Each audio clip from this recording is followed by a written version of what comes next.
علی بھائی، پہلا کوشچن بہت ہی کریٹیکل ہے۔ 2020 کے آغاز ہی میں پوری دنیا ایک نئی آزمائش میں مبتلا ہوتی دکھائی دے رہی ہے، اور وہ ہے کرونا وائرس کا فتنہ، جس کی لپیٹ میں اس وقت دنیا کے 1 درجن سے زیادہ کنٹریز آ چکے ہیں، والعیاذ باللہ تعالی۔ والعیاذ باللہ تعالی۔ اس طرح کے ایپیڈیمک امراض کے حوالے سے ہمارا دین اسلام ہم مسلمانوں کو کیا گائیڈ لائنز دیتا ہے؟ پلیز عام مسلمانوں کی رہنمائی کے لیے وائرل ڈیزیز سے متعلق میڈیکل انفارمیشن بھی عوام الناس سے شیئر فرمائیں۔ انا للہ و انا الیہ راجعون، اللہم اجرنی فی مصیبتی و اخلف لی خیرا منہا، الحمدللہ الذی عافانی مما ابتلاک بہ وفضلنی علی کثیر ممن خلق تفضیلا، آمین۔ میرے بھائیو، یہ جو ایپیڈیمک ڈیزیزز ہیں، وبائی امراض جن کو ہم وائرل ڈیزیزز بھی کہتے ہیں،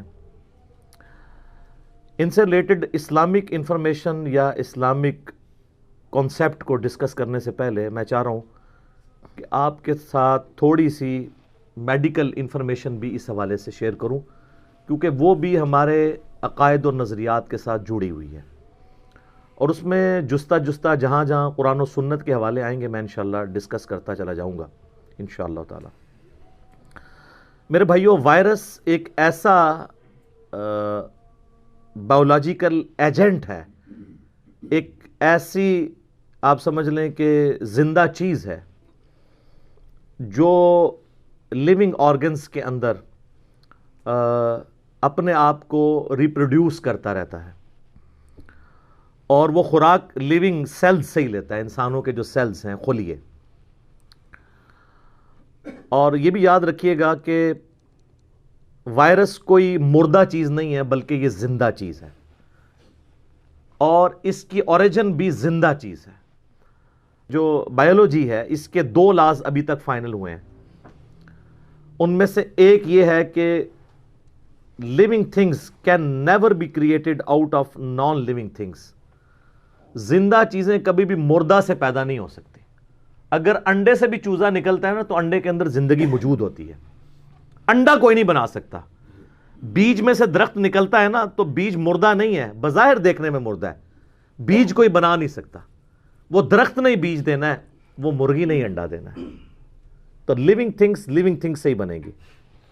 تو وائرس بھی لیونگ تھنگس ہیں، اور ان کا سورس بھی لیونگ تھنگ ہے۔ یہ میں اس لیے بات کروں کہ جب یہ بات آتی ہے نا، نیا وائرس آ گیا ہے، کبھی کہتے ہیں جی وہ کوئی وائرس چھوڑ دیا ہے جی انہوں نے، فلاں جو وائرولوجی کی لیب ہے اس کے اندر ایک نیا وائرس تیار ہوا ہے، تو عام مسلمانوں کے دماغ میں یہ بات آتی ہے کہ یار یہ کس طرح کو وائرس پیدا کر سکتا ہے؟ یہ کریشن ایکس نہیلو، عدم محض سے وجود بخشنا، یہ تو صرف گاڈ کی کوالٹی ہے، اللہ کی کوالٹی ہے۔ تو یہ سائنٹسٹ کس طرح اپنی لیبز کے اندر وائرس تیار کرتے ہیں؟ وہ وائرس اس طریقے سے تیار نہیں کرتے کہ وائرس وہ مردہ چیز سے پیدا کرتے ہیں، وہ لیونگ آرگنز کو ہی کلٹیویٹ کر کے اسی میں سے اس کی مختلف فارمز نکالتے رہتے ہیں، جس کو آپ یعنی آسانی کے طور پہ سمجھ لیں۔ ہمارے ملک پاکستان کے اندر بھی کسی زمانے میں سنگترا ہوتا تھا، اور پھر گرافٹنگ کر کے کنو سامنے آیا۔ یہ نہیں کہ کنو خود سے کسی نے بنا لیا تھا۔ جس طرح پلانٹس کے اندر یہ چیزیں موجود ہیں نا، اسی طریقے سے یہ وائرسز بھی لیبارٹری کے اندر کلٹیویٹ کر کے ایک وائرس سے دوسرا وائرس جو ڈیفرنٹ کوالٹیز والا ہوتا ہے یہ تیار کر لیتے ہیں۔ زندہ کوئی چیز بنا نہیں سکتا۔ وہ تو میرے بھائیو سورۃ الحج میں اللہ تعالیٰ نے فرمایا ہے کہ کوئی شخص ایک مکھی نہیں پیدا کر سکتا، حتیٰ کہ مکھی اس سے چھڑا کر کوئی چیز لے جائے وہ اس سے واپس نہیں لے سکتا۔ تو جب مکھی پروڈیوس نہیں ہو سکتی تو یہ وائرس کو کون پروڈیوس کر سکتا ہے؟ ایون موسیٰ علیہ السلام کے بارے میں قرآن حکیم میں کئی مقامات پہ آیا کہ ان کے سامنے جادوگروں نے رسیاں پھینکی تو وہ سانپ نظر آئی تھی، سانپ بنی نہیں تھی، وہ ایلیوژن تھا، نظر کا دھوکہ، ایلیوژن جو ڈیوڈ کاپر فیلڈ کرتا ہے۔ اللہ نہ کرے پاکستان آ جائے، غوث وقت بن جائے گا، وہ پانی پہ چل کے دکھاتا ہے، اور وہ بھی یہ نہیں کہتا میں فزیکلی کر رہا ہوں، کہتا ہے میں تمہاری نظروں کو دھوکہ دے رہا ہوں۔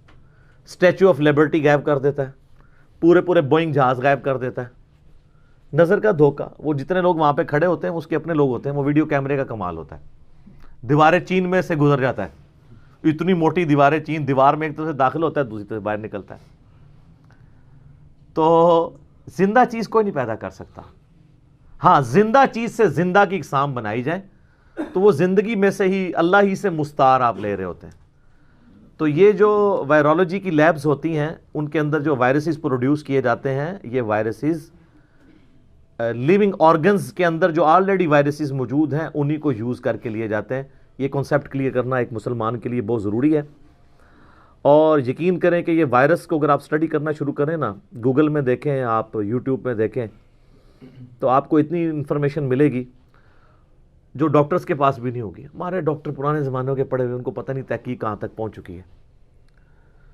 اللہ تعالیٰ کی قدرت کا یہ شاہکار ہے وائرس، کل یوم ہوا فی شان، ہر دن اللہ ایک نئی شان کے ساتھ ابھرتا ہے، جو سورہ رحمان میں ہے۔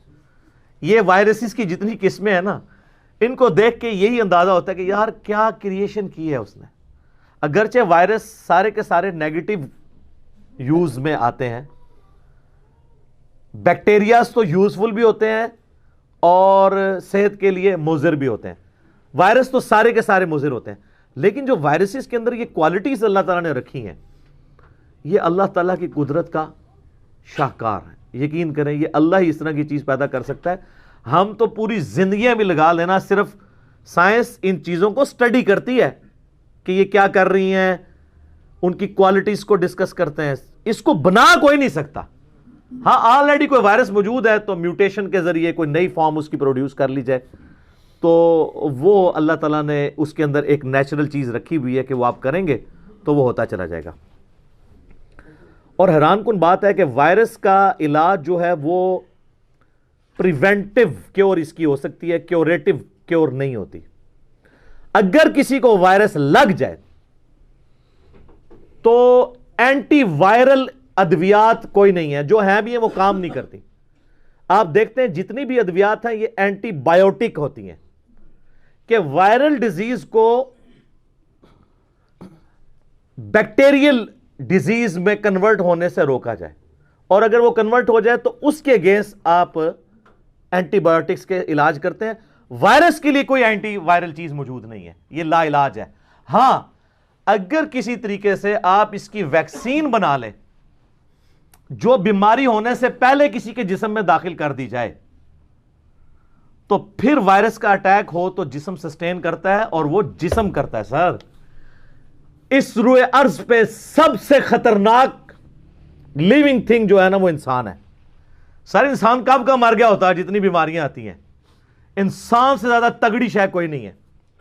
انسان کے اندر جو اللہ نے امیونٹی سسٹم رکھا ہے نا، قوت مدافعت، یہ دنیا میں کسی کے اندر نہیں ہے۔ آپ کیسی کیسی چیزیں کھا جاتے ہیں ہضم ہو کے جناب، میدا کیا کچھ کرتا ہے جناب، گوشت بھی ہضم کر رہا ہے، سبزی بھی کر رہا ہے، اور کتنے آپ جراثیم انہیل کرتے ہیں جس کے لیے آپ کو ادویات لینی نہیں پڑتی۔ آپ کا امیونٹی سسٹم، قوت مدافعت جسم کی، وہ اس کے ساتھ لڑتی ہے، اس کو شکست دے دیتی ہے۔ اور اسی چیز کو سائنٹسٹ نے یوز کیا ہے کہ وہ جب بھی کوئی نیا وائرس آتا ہے نا، اس وائرس کے بالکل جو کمزور جراثیم ہوتے ہیں، یعنی وہ کمزور وائرس، وہ آپ کے جسم میں وہ داخل کرتے ہیں۔ وہ چکے ہوتے ہیں کمزور، تو ہمارا جسم اس کے اگینسٹ لڑائی کرتا ہے، تو اینٹی باڈیز پیدا ہوتی ہیں۔ یہ باقاعدہ پھر جسم میں اور وائرس میں ایک جنگ ہوتی ہے، جس طرح قادسیہ اور یرموک ہوئی تھی۔ اس کے بعد وائرس ہار جاتا ہے۔ جب وائرس ہار جاتا ہے نا، تو ہمارے جسم کو یہ پتا چل جاتا ہے کہ اب اس کا کوئی تگڑا بھی آیا نا تو میں پہلے ہی ٹایا ہوا ہے۔ پھر جب اوریجنل بیماری بھی آتی ہے نا، تو اینٹی باڈیز اتنی کانفیڈنس ہوتی ہیں، جس طرح آپ کو ہم نے کتاب و سنت کے دلائل دے دے کے اتنا کانفیڈنٹ کر دیا کہ مفتی اعظم بھی ہاتھ جوڑتے ہیں ہمارے اسٹوڈنٹس کے آگے، کیونکہ اینٹی باڈیز ان کے اندر پیدا کر دی ہیں نا، حق اور باطل کی تمیز کی۔ تو آپ بھی کر سکتے ہیں۔ صرف ایک ریکویسٹ ہے کہ مرنے سے پہلے اے مسلمان کر لے اس پہ غور، کتابوں کا خدا اور ہے، بابوں کا خدا اور جب تم غور کرو گے تو پھر تم جھوم جھوم کے کہو گے کہ نہ میں وابی نہ میں بابی، میں ہوں مسلم، علمی کتابیں۔ تو یہ اینٹی باڈیز والا جو نظام اللہ تعالیٰ نے انسان کے اندر رکھا ہے نا، یہ وائرس کے ساتھ لڑتا ہے۔ اسی لیے ویکسین اگر ہو تو پھر آپ مقابلہ کر سکتے ہیں. یہ پولیو کی ویکسین اس لیے دی جاتی ہے. اب یہ جو کیسز آ رہے ہیں کہ پولیو کے جراثیم نکل آئے ہیں, وائرسز, جس کے اندر آ گیا اب اس کا کوئی علاج نہیں ہے. اب وہ اللہ کی مرضی کہ وہ وائرس کبھی اٹیک کر دے تو اس کو معذور کر دے, اگر وہ ڈورمنٹ پوزیشن میں رہے تو رہے, یہ اللہ کی مرضی ہے. ورنہ جب ایک دفعہ جسم میں وائرس داخل ہو جائے اور اس کی ویکسین نہیں ہوئی بھی, پھر کوئی کچھ نہیں کر سکتا. اسی لیے اتنی بڑے لیول پہ آپ کو پتا ہے پاکستان میں اتنے بڑے لیول کے اوپر یہ کمپین چلائی جاتی ہے, اور میڈیکل کی فیلڈ میں سب سے زیادہ پاکستان کا خرچہ جو ہے نا, بجٹ, میڈیکل کی فیلڈ کا بجٹ, وہ پولیو کمپین پہ چل لگتا ہے. جو پولیو ورکرز ہیں وہی آپ دیکھ لیں لاکھوں کی تعداد کے اندر ہے, کیونکہ یہ اگر اس کی ویکسین نہ کروائی جائے تو بعد میں پھر اس کا کوئی علاج نہیں ہے. تو وائرل ڈیزیز ایسی خطرناک ہے, لیکن کچھ ایسی ہیں کہ جو اتنی خطرناک بھی نہیں ہے, جو ہماری قومی بیماری ہے. کون سی؟ فلو, نزلہ زکام, یہ بھی وائرل ڈیزیز ہے. تو اسی لیے کہتے ہیں کہ آپ دوائی لیں یا نہ لیں, اس نے اپنے ٹائم پہ ٹھیک ہونا ہے. کیوں کہتے ہیں؟ وہ دوائی تو آپ اس کو وائرل کو بیکٹیریل میں کنورٹ ہونے سے روکنے کے لیے استعمال کرتے ہیں کہ بیکٹیریا کو آپ کنٹرول کریں. نزلہ زکام آپ دیکھتے ہیں خود بخود ٹھیک ہو جاتا ہے. کیوں؟ یہ جتنے بھی وائرسز ہیں نا, یہ ابھی جو کرونا وائرس بھی ہے, اس کا جو انکیوبیشن پیریڈ ہے نا, جو لائف ہے, وہ 14 دن کی ہوتی ہے. جیسے آپ دیکھتے ہیں یہ ساون کے مہینے میں بارش کے بعد جو پروانے نکلتے ہیں اور پھر تھوڑی دیر بعد خود ہی مر جاتے ہیں, تتلیوں کے لاروے نکلتے ہیں, ایک لائف گزار کے خود ہی مر جاتے ہیں. اس طرح وائرس کی بھی ایک لائف ہوتی ہے, 14 دن کے اندر اس نے خود بخود ختم ہو جانا ہوتا ہے. اس دوران اگر تو آپ کا امیونٹی سسٹم جیت گیا تو آپ بچ جائیں گے, اور اگر 14 دن بھی انہیں کام پا چھڑیا تو آپ پھر شہید ہو جائیں گے. ٹھیک ہے, یہ ہے اس کی پوری کی پوری سائنس, اس کے پیچھے جو کار فرما ہے. اور یہ چیزیں اگر آپ کو کلیئر ہوں گی تو پھر آپ کو اسلامی تعلیمات کو سمجھنا بھی آسان ہوگا.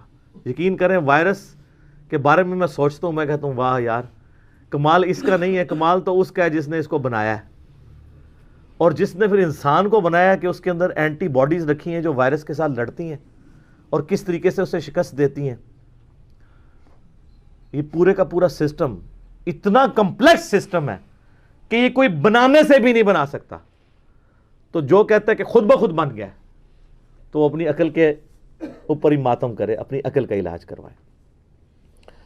اچھا, جو بیمار آدمی ہے نا جی, جس کے اندر یہ جراثیم موجود ہوتے ہیں, وائرسز, اور وہ اس بیماری سے گزر رہا ہوتا ہے, اسے کہا جاتا ہے کہ یہ اس بیماری کا ریزروائر بنا ہوا ہے.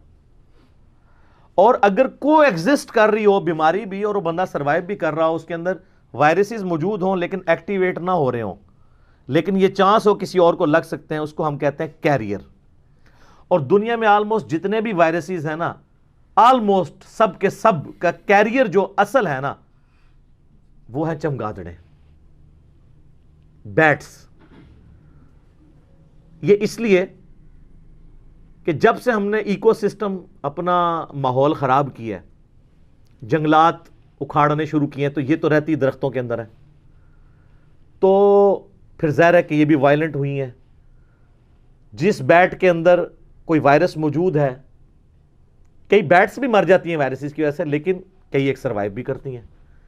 اب وہ اگر کسی سانپ کو کاٹ لیں, کسی لومڑی کو کاٹ لیں,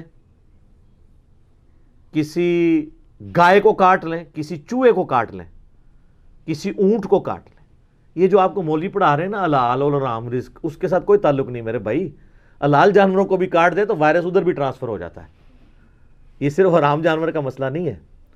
ہاں, وہ زیادہ افیکٹو اس لیے ہو جاتا ہے کہ چونکہ حرام جانور عموماً چائنیز کھاتے ہیں نا, تو وہ کچا گوشت کھاتے ہیں, تو کچے گوشت کے اندر وائرس مرا نہیں ہوتا تو ٹرانسفر ہو جاتا ہے. اور چائنا تو میں 2004 میں گیا ہوں, جس طرح آپ کے ہوٹلوں کے باہر خوبصورت بریانی کی پلیٹوں کی تصویریں ہوتی ہیں نا, اور چکن کڑھائی کی, اور خوبصورت روغنی تلی والے نانوں کی, ان کے ہوٹلوں کے باہر پتہ کیا ہوتا ہے؟ خوبصورت سے مینڈک, خوبصورت سے سانپ, چوہے, تو وہ آپ حیران ہو جاتے ہیں. اب جس کے باہر اتنا بڑا یہ بورڈ لگا ہوا ہو, اس ہوٹل کے اندر جا کے آپ نے کیا کھانا کھانا ہے, تو ایون وہ کچا بھی کھا جاتے ہیں. کئی ایسے چائنیز ہیں کہ زندہ بندر پکڑتے ہیں, اس کو شکنجے میں رکھ کے اس کے کھوپڑی میں سوراخ کر کے کچا مغز کھاتے ہیں.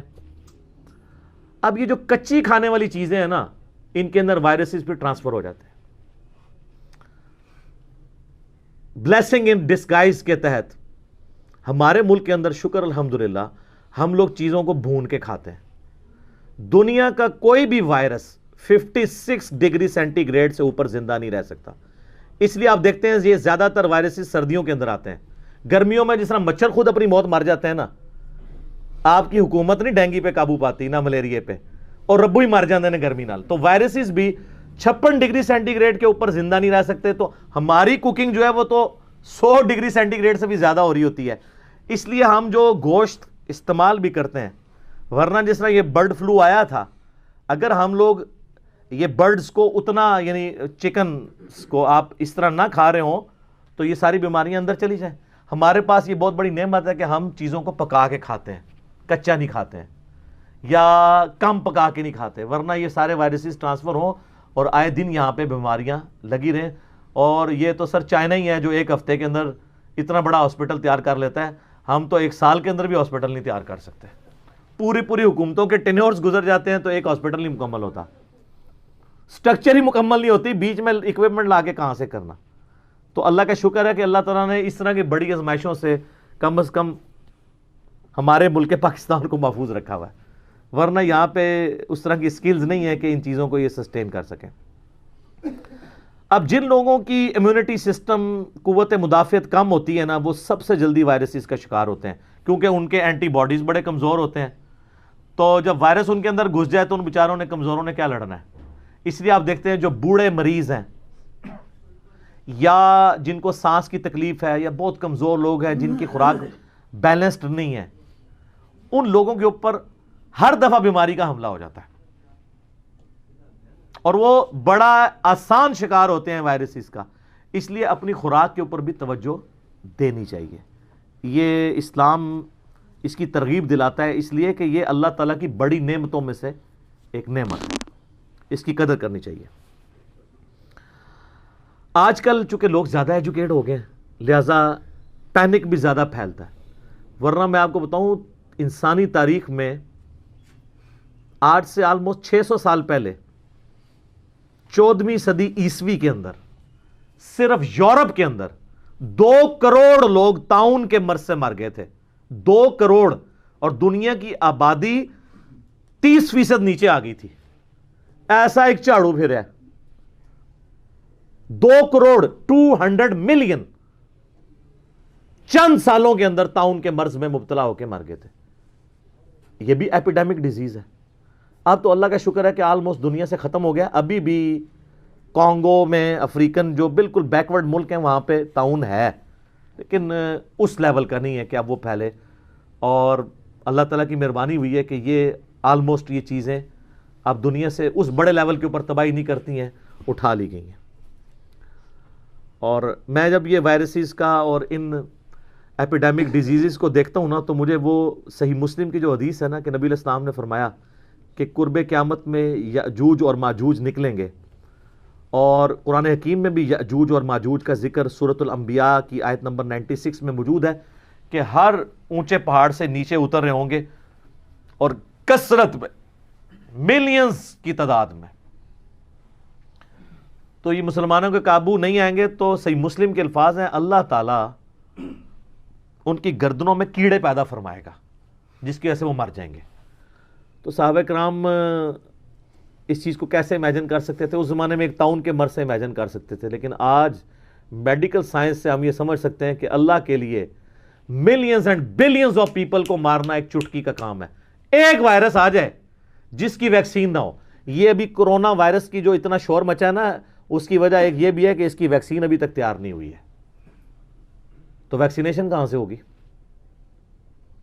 تو مجھے حدیث یاد آئی نا کہ اللہ تعالیٰ ان کی گردنوں میں کیڑے پیدا فرمائے گا, سب کے سب مر جائیں گے. حالانکہ ان کروڑوں یاجوج اور ماجوج ان مخلوقات کو مارنا انسان کے بس کا تو روگ نہیں ہے. جس کھیتی سے گزریں گے اس کو کھا جائیں گے, مسلم شریف کے الفاظ ہیں. پانیوں میں سے گزریں گے تو پانیوں کے بڑے بڑے دریا اور جھیلیں خشک کر دیں گے. تو ایسی خطرناک مخلوق کو اللہ ہی مار سکتا ہے. اللہ کی مخلوق ہے, وہی مار سکتا ہے. اللہ کے ہی کام ہے, اللہ ہی اللہ ہے جی. کوئی بزرگ نگاہ مار کے کچھ نہیں کر سکتا. ٹھیک ہے, یہ اللہ کا کام ہے. اب میرے بھائیوں, کرونا وائرس کی طرف آ جائیں. یہ کوئی ایسا وائرس نہیں جو نیا دریافت ہوا ہو. سب سے پہلے کرونا وائرس جو ہے 1960 میں دریافت ہوا تھا, 1960 کے اندر. آج 2 فروری 2020 ہے, تو آپ سمجھ لیں آج سے 60 سال پہلے پہلا کرونا وائرس آ چکا تھا. اس دوران اس کی مختلف فارمز آتی رہی ہیں. ابھی یہ جو قسم آئی ہے نا, یہ اس کی 14th قسم ہے, 14ویں, جس کو انہوں نے نام دیا ہے NCOV 2019. اس کرونا وائرس کو, اس کو کرونا پتہ کیوں کہتے ہیں؟ اس کی جو شکل ہے نا, اس کے اوپر چھوٹے چھوٹے کراؤن بنے ہوئے ہیں, تاج, تو وہ اس کی وجہ سے اس کو کرونا وائرس کہتے ہیں. انشاءاللہ ہم وہ تصویر بھی اٹیچ کر دیں گے اپنے تھم نیل میں, زیارت کر لئیو. اللہ دی مخلوق دی, ٹھیک ہے, جنہوں کوئی بزرگ نہیں ختم کر سکتا, اللہ ہی ختم کر سکتا ہے. ٹھیک ہے, یہ اللہ کے کام ہے. یا اللہ تعالیٰ انسان کو اس کا علاج سکھا دے. جو صحیح بخاری میں حدیث ہے کہ اللہ نے کوئی ایسی بیماری نازل نہیں کی جس کی شفا نہ ہو. جب وہ اس کی دوا موجود نہ ہو, جب وہ دوا اس کے ساتھ موافق ہوتی ہے تو اللہ کے اذن سے شفا ہو جاتی ہے. تو اللہ تعالیٰ اس معاملات کو وہ پہلے بھی اس نے سکھایا تھا, اب بھی سکھا دے گا. لیکن بزرگوں کو نہیں. بزرگوں سے نہ تیل دریافت ہوا, نہ کوئی ویکسین دریافت ہوئی. جو ایفرٹ پٹ کرے گا اس کو مل جائے گا. تو لیس للانسان الا ما سعی, انسان کے لیے وہی ہے جس کی وہ ایفرٹ کرتا ہے. تو ایفرٹ جو بھی پٹ کرے گا, چاہے اس کا کوئی ریلیجن کوئی بھی ہو, اللہ تعالیٰ نے اس ایفرٹ کے مطابق نوازنا ہوتا ہے. تو یہ کرونا وائرس جو ہے, یہ زیادہ تر لوگوں کا خیال ہے کہ یہ جو اب والا کرونا وائرس ہے NCOV 2019, یہ ووہان سٹی ہے چائنا کا, جس میں ایک وائرولوجی لیب ہے جس کے اندر وہ وائرس تیار کرتے ہیں لیون آرگنز کو یوز کر کے, کلٹیویشن کے ذریعے. یہ ادھر سے ہی وائرس نکلا ہے اس تجربے کے دوران. پھر وہ تجربہ کرتے ہیں جانوروں کے اوپر, کوئی جانور پھر نکل گیا ہوگا قابو سے باہر اور وہ ٹرانسفر ہونا شروع ہو گیا. پھر جانوروں سے دوسرے جانوروں میں ٹرانسفر ہوتا ہے, پھر جو اس کو کھاتے ہیں انسانوں میں آتا ہے. پھر انسانوں کے اگر کسی نے چھینک لی ہے تو اس کا جو سلائیوا ہے اس کے ذریعے دوسری جگہ ٹرانسفر ہو جاتا ہے. ایون یہ اتنا خطرناک ہے کہ اگر کسی شخص کے ہاتھ پہ یعنی وہ سلائیوا لگ گیا اور اس نے کوئی ڈور کھولا ہے اور اس ڈور کو آ کے کوئی دوسرا بندہ ہاتھ لگاتا ہے اور پھر اسی طرح کوئی چیز کھا لیتا ہے اور سنت پہ عمل نہیں کرتا, صحیح مسلم میں حدیث ہے نا, صفائی نصف ایمان ہے. انٹرنیشنل نمبر کے مطابق 534 نمبر حدیث ہے. ہمیں دیکھیں کیا سکھایا گیا کہ کھانے سے پہلے بھی آپ نے ہاتھ دھونے ہیں, اور ہاتھ دھونے کے بعد کپڑے سے پوچھنے نہیں ہیں, کیونکہ اگر کپڑے میں کوئی جرمز لگے وہ دوبارہ آ جائیں گے. یہ حکمت ہے. گیلے ہاتھوں کے ساتھ کھانا کھانا ہے. ویسے وضو کرنے کے بعد آپ پونچھ سکتے ہیں, وہ سنت ہے, لیکن کھانا کھانے کے بعد جو ہاتھ کھانا کھانے سے پہلے دھوئے جاتے ہیں نا, ان کو آپ نے پوچھنا نہیں ہوتا, گیلے ہاتھوں سے ہی آپ نے کھانا کھانا ہوتا ہے. تو اس کے اندر یہ حکمت بھی موجود ہے. تو یہ جو کرونا وائرس اب آیا ہے, اس سے نمونیا والے سمٹمز پیدا ہوتے ہیں. جن لوگوں کے پھیپھڑے کمزور ہیں, امیونٹی سسٹم کمزور ہے, کھانسی اور یہ ساری چیزیں جن کے ساتھ اٹیچ ہیں, ان کے اوپر یہ فوراً حملہ آور ہوتا ہے. لیکن پینک اس کی زیادہ ہے, اس کی تباہی اتنی نہیں ہے. وہ پینک اس لیے کہ ابھی تک ویکسین نہیں اس کی دریافت ہوئی. ویکسین ہو جائے گی تو اس وقت بھی دنیا میں آپ حیران ہوں گے کہ ملیریا ایسی بیماری ہے جس کا علاج موجود ہے 100%. اس وقت بھی دنیا میں سب سے زیادہ جس بیماری سے لوگ مر رہے ہیں نا, وہ ملیریا ہی ہے. اس کے بعد سب سے زیادہ لوگ جس چیز سے مر رہے ہیں وہ فلو ہے. فلو بھی اگر بگڑ جائے نا, اس سے بھی انسان مر جاتا ہے. اور اس میں تو ڈیتھ ریٹ بہت کم ہے. اگر 100 بندوں کو کرونا وائرس کا اٹیک ہو تو 2 بندے ایکسپائر ہوتے ہیں, 98 سروائیو کر جاتے ہیں. لیکن فکر اس لیے ہے کہ اس کی وہ ویکسین نہیں بنی ہوئی. تو جب زیادہ پھیلے گا تو پھر ان لوگوں کو ٹریٹمنٹ کے لیے ہاسپٹلز چاہیے. اگر کسی ملک کے اندر لاکھوں لوگ بیمار ہو جائیں ان کو سانس کی تکلیف ہو جائے تو کس کس کو آپ ہاسپٹل میں داخل کریں گے؟ سانس کی تکلیف میں تو آپ کو ہاسپٹلائز ہونا پڑے گا نا. تو اگر لاکھوں لوگ بیمار ہو جائیں, ایون آپ پتہ ہے چائنا میں کئی ڈاکٹر علاج کے دوران بیمار ہو گئے ہیں, تو ٹھیک تو اس نے تب ہونا ہے جب علاج ہوگا. تو جب کوئی علاج کرنے والے لوگ ہی نہیں رہیں گے, جب بہت زیادہ لوگ بیمار ہو جائیں گے, ہاسپٹلز موجود نہیں ہوں گے. اس لیے جو پینک اس وقت پھیلا ہوا ہے وہ کسی حد تک جسٹیفائی ہے. اور آپ دیکھ لیں کہ WHO نے, جو عالمی ادارہ صحت ہے, ورلڈ ہیلتھ آرگنائزیشن, اس نے باقاعدہ ایمرجنسی جاری کر دی ہے, کیونکہ دنیا میں 13 سے زیادہ ممالک کے اندر یہ بیماری پھیل چکی ہے. اور چائنا میں آپ دیکھ لیں 300 سے زیادہ, رات کو میں خبریں دیکھ رہا تھا, 300 سے زیادہ لوگ مر چکے ہیں اور ہزاروں لوگ اس بیماری کا شکار ہیں. اب ان میں سے پتہ نہیں کتنے لوگ سروائیو کرتے ہیں, یہ اللہ کو پتہ ہے. تو پاکستان کے لیے ایک یعنی خبر اس حوالے سے تشویشناک ہے کہ ہمارے 25,000 لوگ چائنا کے اندر ہیں اس وقت. 25,000, یہ چھوٹا فگر نہیں ہے. 4 کی تو صرف خبر آ گئی نا جی, وہ 4 بیچ میں سے بیمار ہیں, 4 کی تو خبر آئی ہے نا. 25,000 کے قریب لوگ وہاں پہ اس وقت قید ہوئے میں. اور باقی دنیا کے ملکوں نے تو فوراً, آپ نے دیکھا ہے کہ امریکہ میں 1 کروڑ چائنی ہے, 1 کروڑ. ظاہر ہے چائنا کو چھوٹا ملک ہے, 1.5 ارب سے زیادہ آبادی ہے, 1 کروڑ چائنیز صرف امریکہ کے اندر ہے.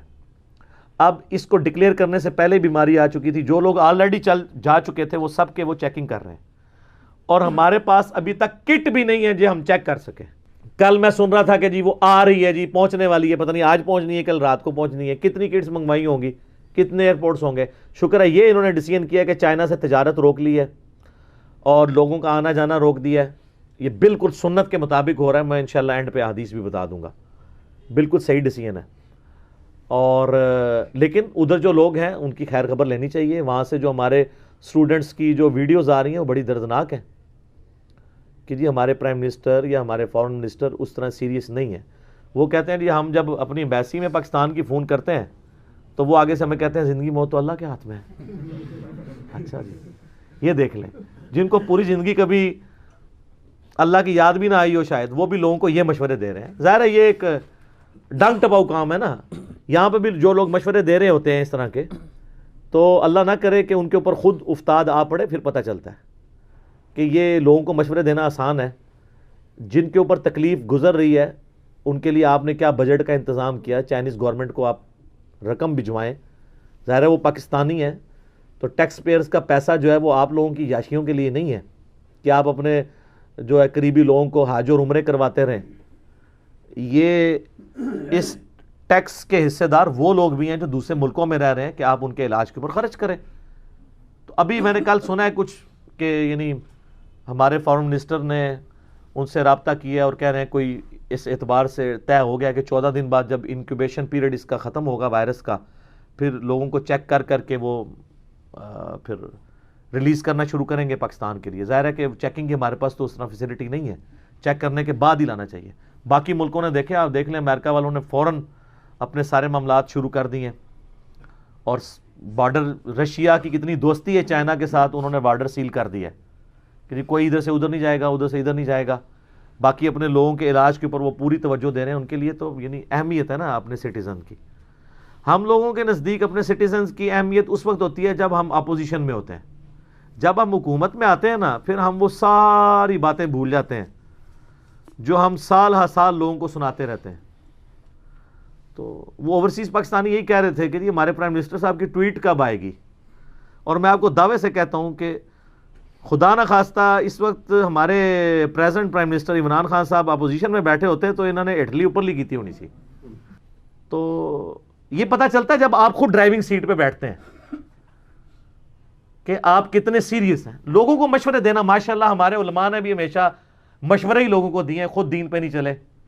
ہمارے پولیٹیکل لیڈرز بھی, ہمارے ریاستی اداروں کے ریپریزنٹیٹیو بھی ماشاءاللہ حب الوطنی کی باتیں ان لوگوں سے سن لیں, ریلیجن کی باتیں سن لیں. اپنے اوپر لگانے کی جب بات آئے گی نا, وہ بڑا اوکھا کام ہے. تو میں پرائم منسٹر سے ریکویسٹ کروں گا کہ سیریس لیں اس مسئلے کو, اور اپوزیشن سے ریکویسٹ کروں گا کہ اس کے اوپر سیاست نہ کریں بلکہ پرائم منسٹر کے ہاتھ مضبوط کریں تاکہ اس افتاد سے ہمارے پاکستانیوں کی جان چھڑائی جا سکے، اور اللہ نہ کرے کہ یہ پاکستان میں اگر یہ معاملہ آ گیا تو پھر تو ہمارے اوپر مزید مشکل وقت آ جائے گا، اللہ نہ کرے کہ ایسا ہو، آمین۔ اب میرے بھائیوں، آخر میں 5 علمی پوائنٹس چھوٹے چھوٹے آپ سے ڈسکس کروں گا وائرسز سے ریلیٹڈ، جو اسلامک رولنگز ہیں، احکامات اس سے ریلیٹڈ۔ علمی پوائنٹ نمبر 1 وہ یہ ہے میرے بھائیوں کہ ایپیڈیمک ڈیزیزز جو ہیں، وبائی امراض یا وائرل ڈیزیزز، اس سے متعلق اسلام ہمیں کیا عقیدہ بتاتا ہے؟ کیونکہ صحیح بخاری اور صحیح مسلم میں ایک حدیث ہے، حضرت ابو ہریرہ رضی اللہ تعالیٰ عنہ کہتے ہیں کہ نبی صلی اللہ علیہ وآلہ وسلم نے فرمایا کہ کوئی مرض بھی متعدی نہیں ہوتا، وبائی نہیں ہوتا، ایپیڈیمک نہیں ہوتا۔ جب آپ علیہ السلام نے یہ بات ارشاد فرمائی تو وہاں پہ ایک دیہاتی تھا، وہ کہنے لگا یا رسول اللہ صلی اللہ علیہ وآلہ وسلم، اگر کوئی مرض وبائی نہیں ہوتا تو ہم دیکھتے ہیں کہ ہمارے اتنے خوبصورت اونٹ ہرن جیسے موٹے تازے ہوتے ہیں، اور ایک خارش والا اونٹ جب ان میں داخل ہوتا ہے تو سب کوئی خارش لگا دیتا ہے، اور آپ کہہ رہے ہیں کہ وبائی مرض نہیں ہوتا، ہم نے تو یہ پریکٹس کی ہے۔ تو آپ صلی اللہ علیہ وسلم نے فرمایا کہ اچھا وہ تو ان کو خارش لگا دیتا ہے، یہ بتاؤ کہ جو پہلا اونٹ ہے اس کو خارش کس نے لگائی تھی؟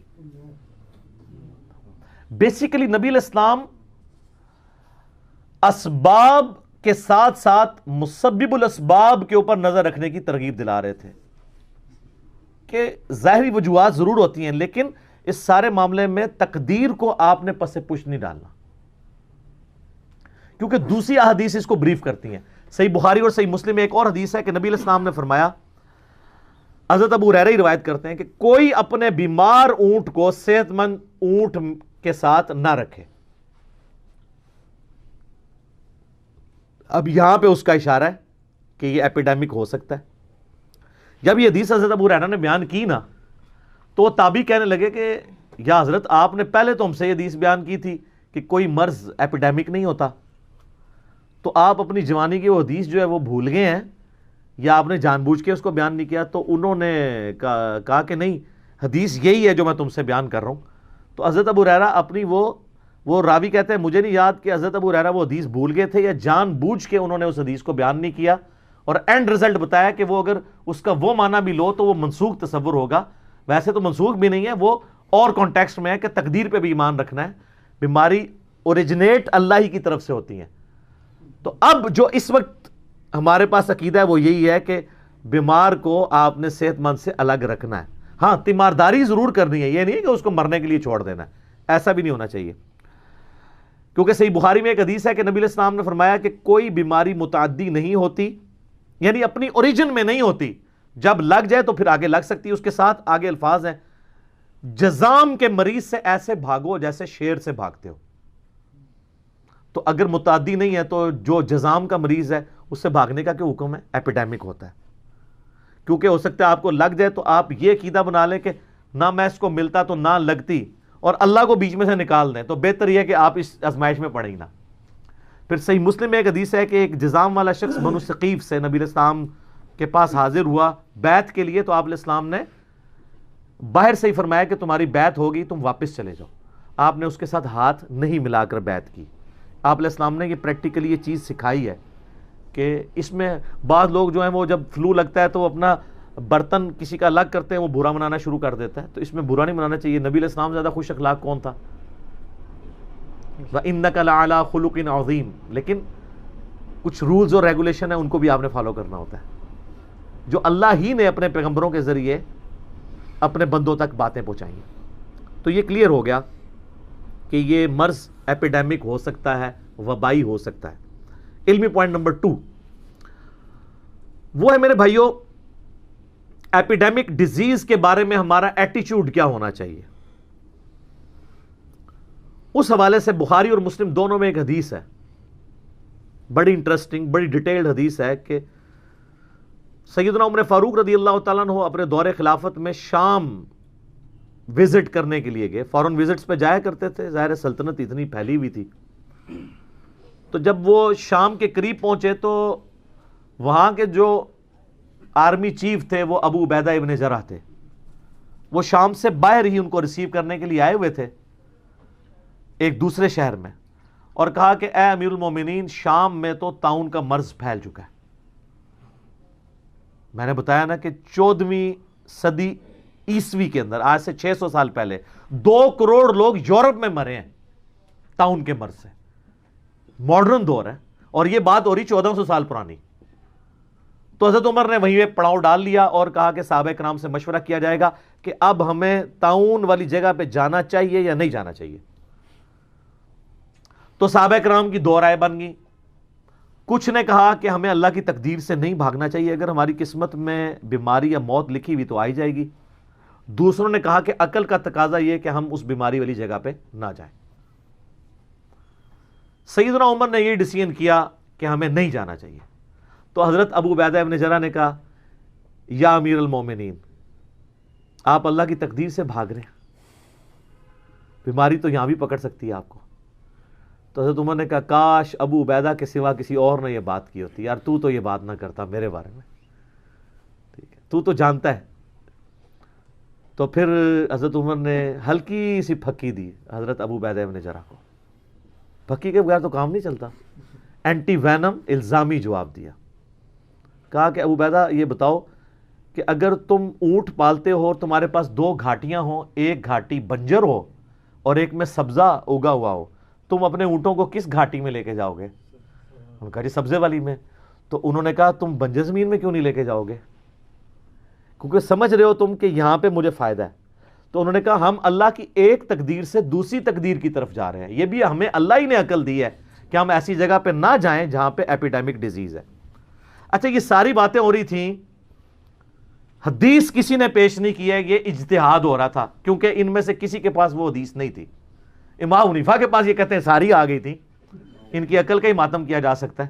یہ صحابہ کرام ہیں انکلوڈنگ امیر المومنین سیدنا عمر ابن خطاب رضی اللہ تعالیٰ عنہ علیہ السلام۔ اتنے میں عبد الرحمن بن عوف آ گئے جو کہیں گئے ہوئے تھے وقتی طور پہ اپنے کام کے سلسلے میں۔ انہوں نے کہا مجھے نبی علیہ السلام کی ایک حدیث یاد ہے وبائی امراض کے حوالے سے اور خصوصاً طاعون کے بارے میں، کہ نبی صلی اللہ علیہ وآلہ وسلم نے فرمایا تھا کہ جہاں کہیں سنو کہ کوئی وبائی مرض پھیل گیا ہے یا طاعون پھیل گیا ہے تو تم اس علاقے میں مت جاؤ، اور اس علاقے کے لوگ اس علاقے کو چھوڑ کر باہر نہ نکلیں۔ تو حضرت عمر نے کہا الحمدللہ میرا اجتہاد جو ہے حضور کی حدیث کے مطابق نکلا ہے، میں نے بھی یہ اجتہاد کیا تھا۔ اور پھر عبد الرحمن بن عوف نے کہا کہ نبی علیہ السلام نے فرمایا کہ جو لوگ وہاں پر رہیں گے وہ اللہ کی تقدیر پر راضی رہیں، اللہ کی طرف رجوع رکھیں، اگر اللہ نے ان کی قسمت میں بیماری لکھی ہوئی تو ہوگی، اور اگر اس بیماری میں مر گئے تو میری امت کا جو بھی شخص طاعون کے مرض میں مرے گا اللہ کے حضور وہ شہید تصور ہوگا، اور بچ گئے تو وہ اللہ کا معاملہ ہے۔ تو وہ اس لیے، اور آج دیکھیں WHO بھی یہی بات کر رہی ہے کہ بیماری کو پھیلنے سے روکنے کے لیے ضروری ہے کہ جہاں پہ بیماری وہاں پہ لوگ اسی باؤنڈریز کے اندر کنفائنڈ رہیں، ادروائز تو بیماری پھیل جائے گی۔ پھر اس کی حکمت یہ ہے کہ جب پھیلے گی تو اتنے لوگوں کا علاج کون کرے گا؟ ابھی تھوڑے لوگوں کا تو علاج ہو جائے گا، جب زیادہ پیمانے پہ پھیلے گی تو آپ کہاں سے اتنے ڈاکٹر اور لے کے آئیں گے ہاسپٹلز؟ اور ادھر سے لوگ ادھر نہ جائیں، اس لیے کہ یہ لوگ بھی جائیں گے تو ان کو بھی ایپیڈیمک ڈیزیز لگنے کا ہے، پھر ان کی دیکھ بھال کون کرے گا؟ تو یہ بالکل آپ دیکھ لیں ووہان سٹی جو ہے ان کا 1 کروڑ سے زیادہ آبادی ہے اور سڑکیں سنسان ہوئی ہیں، سب لوگ گھروں کے اندر ہیں، 14 دن گزرنے کا انتظار کر رہے ہیں وہ، اور ایک کی تھرمل سکریننگ بھی ہو رہی ہے ایئرپورٹس کے اوپر بھی ادھر بھی۔ ہماری بھی امید ہے کٹس آ گئی ہوں گی، امید ہے اللہ کرے کہ آ گئی ہو۔ تو اور میں دیکھ رہا ہوں کتنی ڈٹائی کے ساتھ ہمارے وزراء کہہ رہے ہیں ہم چائنیز کا ٹیسٹ کر لیا، کوئی بھی نہیں ہے، کٹ ابھی تک پہنچی نہیں ہے، ٹیسٹ کتنے کیتا ہے؟ کہانیاں کران دے ہو، ٹھیک ہے، تے جناب تھوکی چ پکوڑے تل دینے، اس طریقے سے نہیں چیک ہوتا، کٹ آئے گی تو آپ چیک کریں گے نا۔ اس طریقے سے ہمارے پاس ایکسپرٹیز ہی نہیں ہے چیک کرنے کی، ٹھیک ہے، نہ ہمارے پاس وہ سائنٹسٹ موجود ہیں، ہم نے ان سے مستعار چیزیں لے کے چیک کرنا ہے اور پہلے ہی اناؤنسمنٹ کر دیے جی کسی میں کوئی چیز نہیں نکلی ہے۔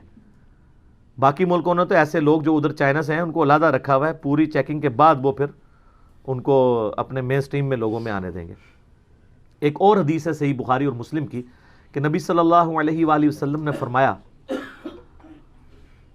کہ یہ جو طاعون ہے یہ بنی اسرائیل کے لیے اللہ تعالیٰ کی طرف سے ایک عذاب نازل ہوا تھا، جو آج ہماری سورہ بقرہ میں آیات بھی آئی تھیں کہ انہوں نے انبیاء کو قتل کیا، اللہ کی آیات سے روگردانی کی، تو اللہ نے ان پر آسمان سے ایک عذاب نازل کیا جو تورات میں آتا ہے کہ یہ پلیگ کا مرض، طاعون کا مرض پھیل گیا تھا۔ آپ علیہ السلام نے فرمایا عذاب ان لوگوں کے لیے جو نافرمان ہے، اور فرمایا کہ جو نیکوکار لوگ ہیں میری امت کے، ان کے لیے یہ طاعون کا مرض جو ہے یہ رحمت ہے کہ اس میں اگر یہ مر جائیں گے تو اللہ کے حضور شہید لکھے جائیں گے۔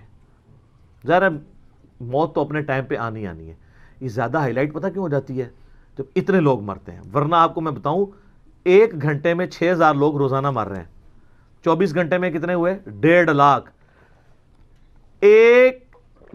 1,50,000 لوگ روزانہ مر رہے ہیں۔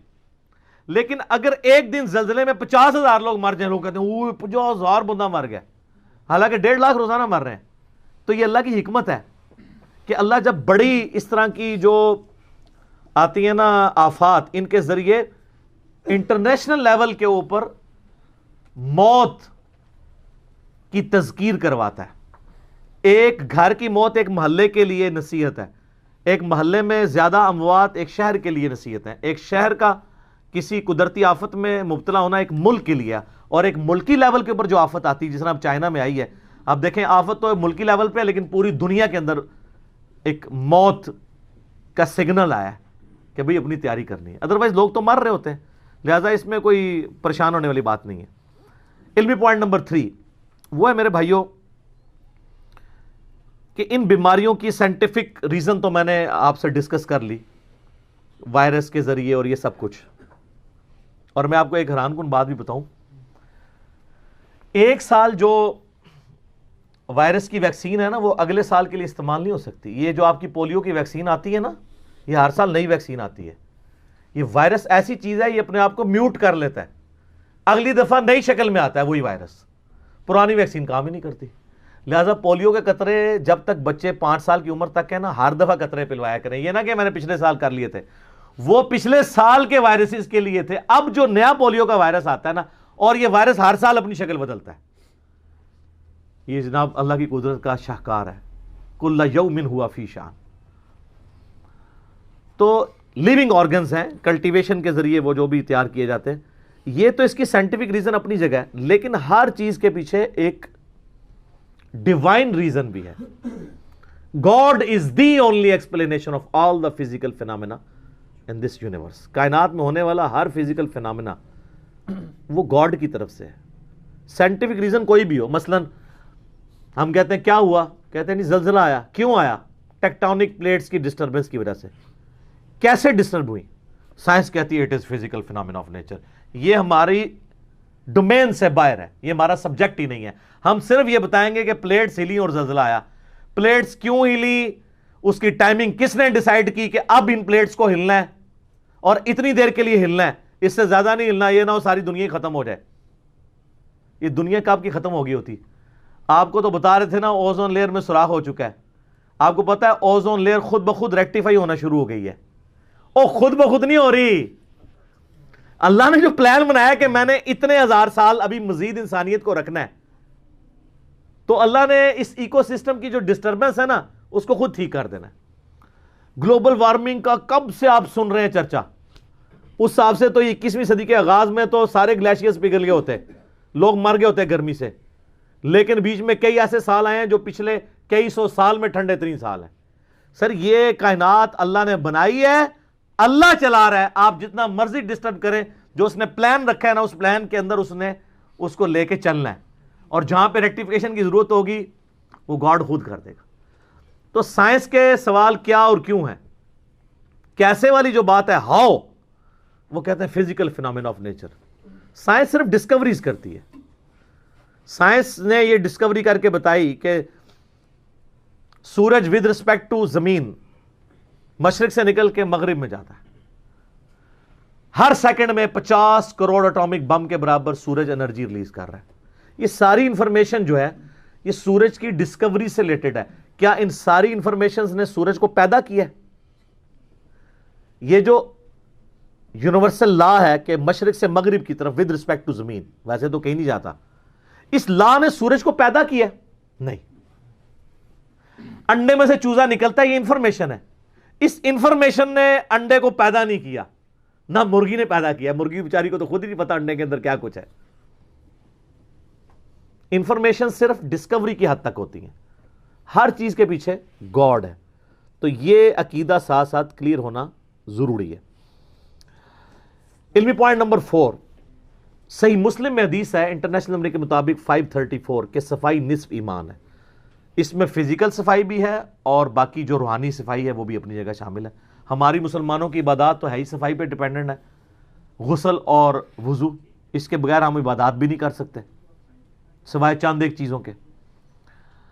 تو کھانے سے پہلے ہاتھ دھونا سنت، اور اس کو نہ پہنچنا. وضو کے بعد آپ پہنچ لیں لیکن کھانے سے پہلے جو ہیں وہ نہیں پہنچنے، کہ اگر جراثیم ہوں گے ٹریول نہ کر جائیں. اس کے اندر حکمت ہے. آج دیکھیں سائنٹسٹ آپ کو وائرسی سے بچنے کے لیے جو چیزیں بتا رہے ہیں وہ یہی ہیں کہ ہاتھ دھو کے کھانا کھائیں اور دھوئے ہوئے ہاتھوں کو کہیں یوز نہیں کرنا آپ نے، ورنہ جراثیم دوبارہ آ جائیں گے.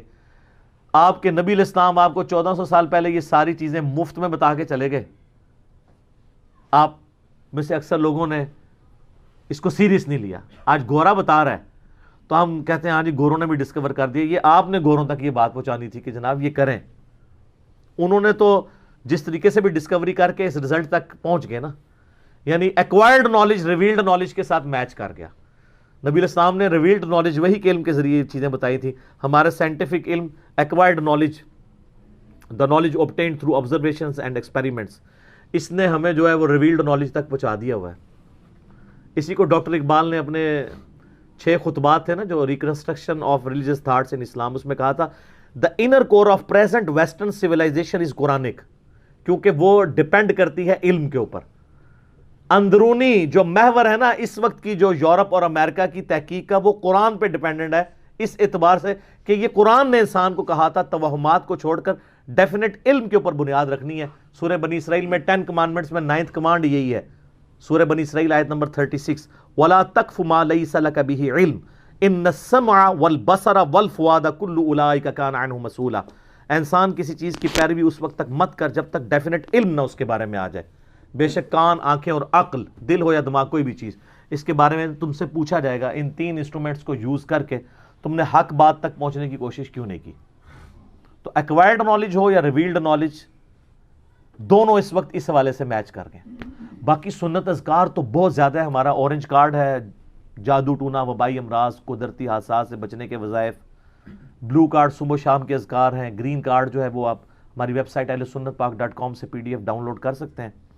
ہارڈ کاپیز منگوانی ہے تو آپ رابطہ کر سکتے ہیں. ہمارے اکیڈمی کا نمبر صبح 9 سے 5 بجے تک کھلا ہوتا ہے، بیچ میں نمازوں کا وقفہ ہوتا ہے. +92 321 5900 162 0321 5900 یہ نمبر ہے. آپ رابطہ کریں تو آپ ہارڈ کاپیز بھی منگوا سکتے ہیں. کئی ایک اذکار ہیں، اس میں ایک وظیفہ المعوذات، 3 پناہ دینے والی صورتیں، وہ ضرور کریں. جامعہ ترمذی میں، سنن ابی داؤد میں حدیث ہے کہ نبی علیہ السلام نے فرمایا یہ 3 صورتیں تمہیں ہر چیز سے کفایت کر جائیں گی. صبح و شام 3 دفعہ پڑھ لیا کرو. اور ایک اور حدیث ہے ترمذی اور ابو داؤد میں کہ نبی علیہ السلام جنات کے اگینسٹ اور شریر انسانوں کے اگینسٹ اللہ کی پناہ کے لیے مختلف دعائیں مانگا کرتے تھے.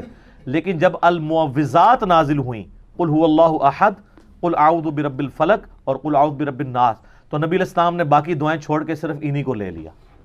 لیکن جی کوئی اور آپ وظیفہ نہیں کر سکتے نا، تو قرآن کی آخری 3 صورتیں صبح شام 3 دفعہ پڑھ لیں، ساری دعائیں کور ہے اس کے اندر.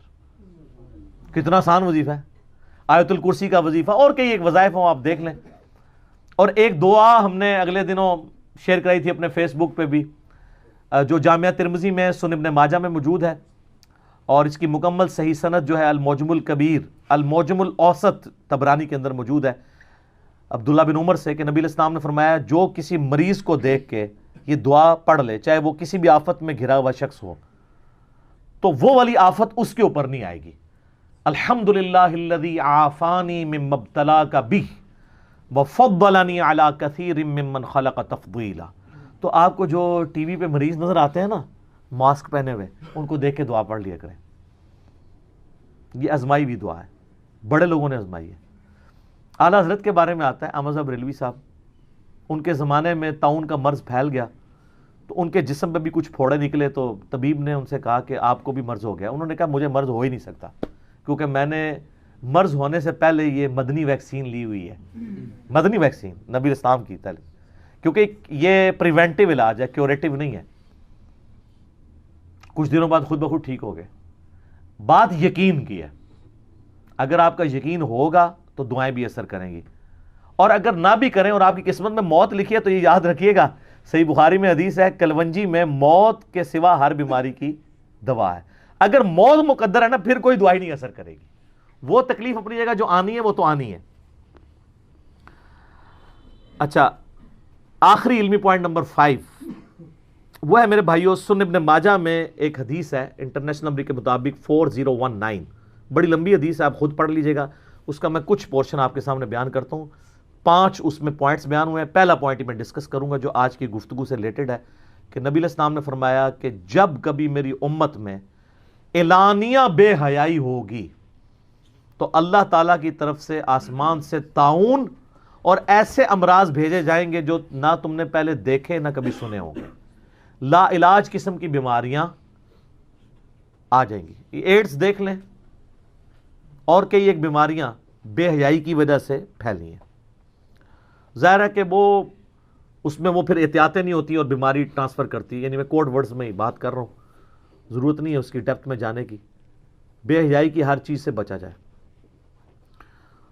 اور ان ساری گفتگو کے بعد ایک چیز ذہن میں رکھیں، سورۃ البقرہ میں اللہ تعالیٰ نے واضح چیز ارشاد فرمائی ہے وَلَنَبْلُوَنَّكُمْ بِشَيْءٍ مِّنَ الْخَوْفِ وَالْجُوعِ وَنَقْصٍ مِّنَ الْأَمْوَالِ وَالْأَنفُسِ وَالثَّمَرَاتِ. اللہ نے آزمانا ضرور ہے، خوف سے، بھوک سے، جان اور مال میں نقصان سے، اور پھر دیکھنا ہے کہ کون صبر کرنے والا ہے. حتیٰ کہ سورۃ الحدید میں ایک بڑی ریمارکیبل آیت ہے. اعوذ باللہ من الشیطان الرجیم، بسم اللہ الرحمن الرحیم. ما اصاب من مصیبت فی الارض، کوئی بھی ایسی مصیبت نہیں کہ جو زمین میں آئے، یعنی زلزلہ، وائرل ڈیزیزز، طوفان اور آگ کا لگنا، جتنی بھی بڑی، سیلاب، ولا فی انفسکم، اور نہ ایسی کوئی کہ جو تمہاری جان میں کوئی بیماری آئے، چاہے انڈیویجول لیول پہ آئے چاہے کمیونٹی کے لیول پہ، الا فی کتاب من قبل ان نبرأھا، ہم نے لوح محفوظ میں وہ پہلے ہی لکھ لی ہے اس سے پہلے کہ ہم اسے دنیا میں تکلیف کے طور پر بھیجیں. کیوں؟ اس سے پہلے ایک اور بات ارشاد میں انا ذالک علی اللہ یسیر، بے شک اللہ پہ بڑا آسان ہے.